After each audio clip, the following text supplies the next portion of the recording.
Today on Animal Fact Files, we're going to be looking at the poison frog. Wait. Hold the phone. What is a poison frog? Don't you mean poison dart frog? Yes, in fact, I do, but we're still a hop, skip, and a jump away from the end of this video. Poison frogs are found in Central and South American tropical forests. They tend to live on the forest floor, although a few species do live in the forest canopy. Because they're amphibians and need to remain relatively moist, they stay near sources of water such as creeks and ponds. Unlike most frog species, they are actually diurnal, meaning they're more active during the day. This is important to note because it's actually part of the reason they have evolved to broadcast such an array of colors. What purpose would those colors serve if no one could see them? Here are some examples of just how many variants there are. There are around 170 known species, which means plenty of potential for colors and patterns. What's more, these colors are a major reason poison frogs have been a widely owned pet species. Yes, even you could potentially have your own death machine right in the comfort of your own home. No, I'm totally kidding. Nearly all poison frogs that are kept as pets are actually not poisonous.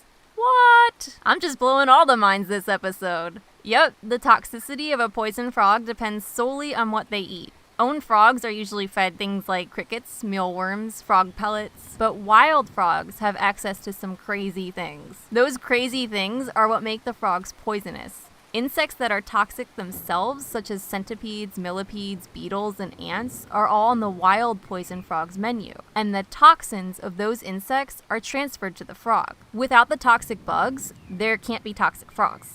Wild frogs that are captured and kept can even lose all their toxicity over time.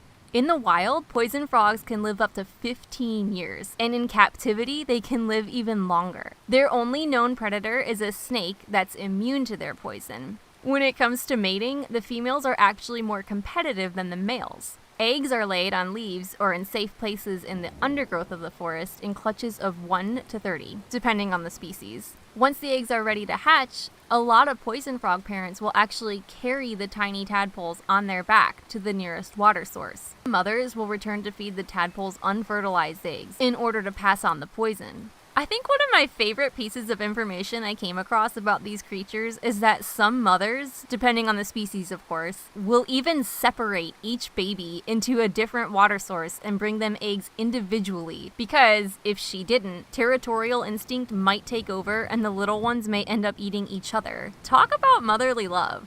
Poison frogs are tiny, but don't let that size fool you. The most lethal of the poison frogs, the golden poison frog, is potent enough to kill 10 full-grown men. This frog is actually one of 3 species used by the indigenous peoples of Colombia to tip their projectiles darts. Ah, you're seeing the connection now. Poison frogs are commonly called poison dart frogs because they serve this purpose. But it's like I said, only 3 species out of over 170 are used in this way. That's why it's far more appropriate to call them poison frogs, as opposed to poison dart frogs. However, I feel I must point out, there are also poisonous frogs that are not part of the poison frog family to which I'm referring. The pickerel frog, which is the only poisonous frog that can be found in North America, is no relation to the poison frogs I'm talking about. Sometimes science just isn't very organized with naming.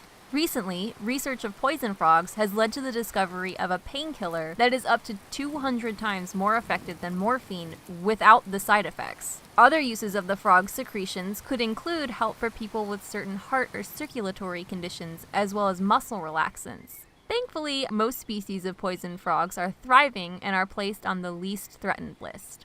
For more information on the poison frog, feel free to browse through my citations in the description below.